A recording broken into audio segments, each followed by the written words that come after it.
राजऋषि अभय समाज रामलीला ग्राउंड अलवर हो गई है पीर पर्वत सी पिघलनी चाहिए।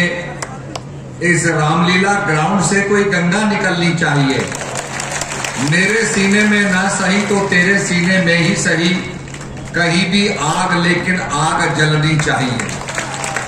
सिर्फ हंगामा करना मेरा मकसद नहीं, मेरी ये कोशिश है, ये सूरत बदलनी चाहिए। और इस सूरत को बदलने के लिए हमारे लोकसभा के आदरणीय प्रत्याशी भूपेंद्र यादव जी, जो केंद्रीय मंत्री भारत सरकार हैं, श्री संजय शर्मा जी राज्य मंत्री एवं विधायक अलवर, श्री अशोक गुप्ता जी जिलाध्यक्ष भाजपा अलवर, श्री संजय जी संयोजक लोकसभा चुनाव, श्री धर्मवीर शर्मा जी पूर्व जिलाध्यक्ष भाजपा, डॉक्टर करण सिंह यादव जी पूर्व सांसद, श्री बनवारी लाल जी पूर्व विधायक, रिटायर्ड आईपीएस महेश भारद्वाज जी, श्री दीपक शर्मा जी मंच संचालक, समस्त भाजपा कार्यकर्तागण, मोर्चों के पदाधिकारी, पत्रकार बंधुओं, इलेक्ट्रॉनिक मीडिया के यहाँ सभी नुमाइंदे और उपस्थित मातृशक्ति। अभी यादव जी ने मुझे बधाई दी। बड़े अरसे के बाद हमारे घर में एक लक्ष्मी का आना हुआ है। मैं सभी को बधाई देना चाहता हूं, पर एक बात कहना चाहता हूं कि लक्ष्मी कमल के फूल पर आती है। तो भाई आप सब लोगों को कमल खिलाना होगा।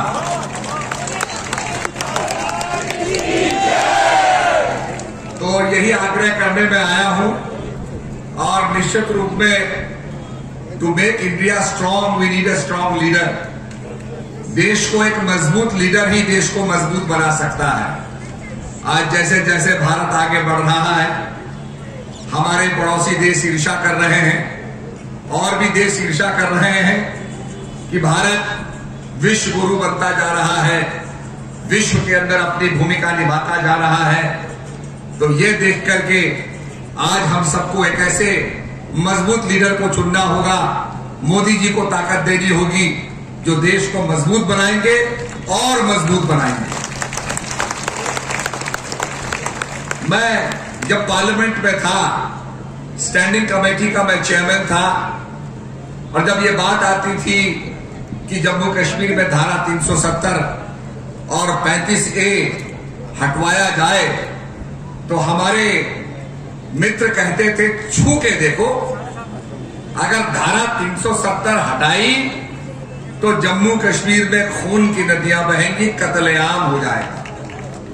और हम इतने भयभीत हो जाते थे कि भैया इसकी बात ही मत करो, पार्लियामेंट में इसकी चर्चा ही मत करो।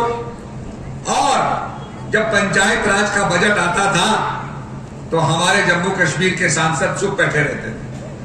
हम कहते थे बोलो भाई, कुछ तो बोलो। कहने लगे भाई हमारे यहाँ पंचायत राज नहीं है, पंचायत सिस्टम हमारे यहाँ नहीं है, कोई बजट नहीं है, हमारे यहाँ कोई पंचायतों के चुनाव नहीं होते हैं। तो हमको बड़ा आश्चर्य होता था। हमारे साथी मदन लाल सिंह और मदन लाल शर्मा जी थे, चुप रहते थे। मोदी जी ने साहस दिखाया। भाजपा के मैनिफेस्टो में था कि हम धारा 370 हटाएंगे, 35A भी हटाएंगे। और अमित शाह जी ने अपने वाक चातुर्य से और बुद्धि कौशल से अपने लोहा पुरुष होने का परिचय दिया और पार्लियामेंट के अंदर धारा 370 हटाई। आप बताइए, क्या खून की नदियां बही?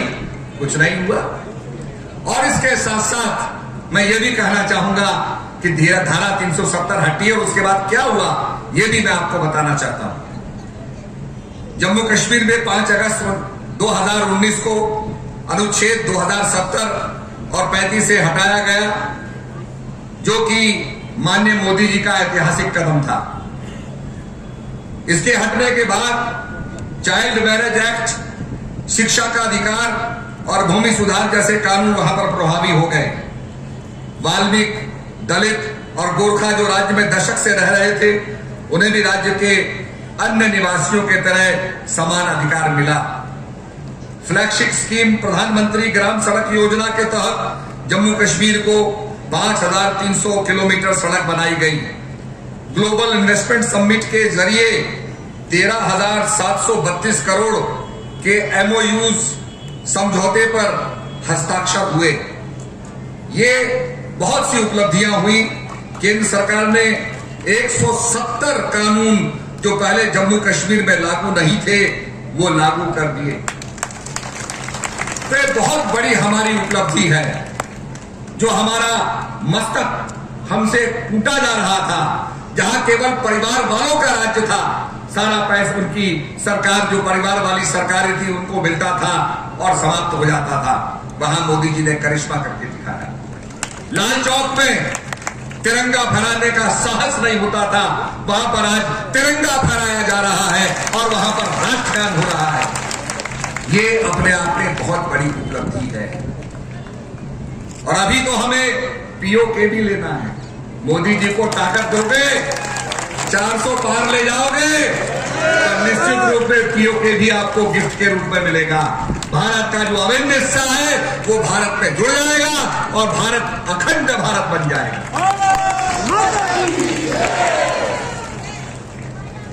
370 की आजादी के बाद, एक साल के बाद, वहां के गांव और जनपदों में जिला पंचायत के चुनाव सफलतापूर्वक संपन्न हुए। कई वर्षों के बाद वहां 2019 से पंचायती चुनाव नहीं हुए थे और इसके बाद जो है यहाँ 74.1% जो है लोगों का मतदान हुआ और सारे हमारे चुनाव वहां पर सफल हुए। तो ये एक विकास गाथा है। और मैं आपसे आग्रह करूंगा कि डबल इंजन की सरकार बहुत जरूरी है। हमारे हरिद्वार में जब रेलवे का इंजन आता था तो हरिद्वार से देहरादून ऊंचाई पर होता था, तो एक इंजन गाड़ी को धकेल नहीं पाता था, तो 2 इंजन लगते थे, एक आगे एक पीछे, एक खींचता था एक धकेलता था, तो 2 इंजनों से गाड़ी जो है देहरादून पहुंच जाती थी। तो तब से ये एक चला कि भाई डबल इंजन की सरकार होनी चाहिए। हमारे राजस्थान में भी डबल इंजन की सरकार होनी चाहिए। यहां भाजपा की सरकार है और केंद्र में भी अगर भाजपा की सरकार बनती है तो डबल इंजन काम करेगा।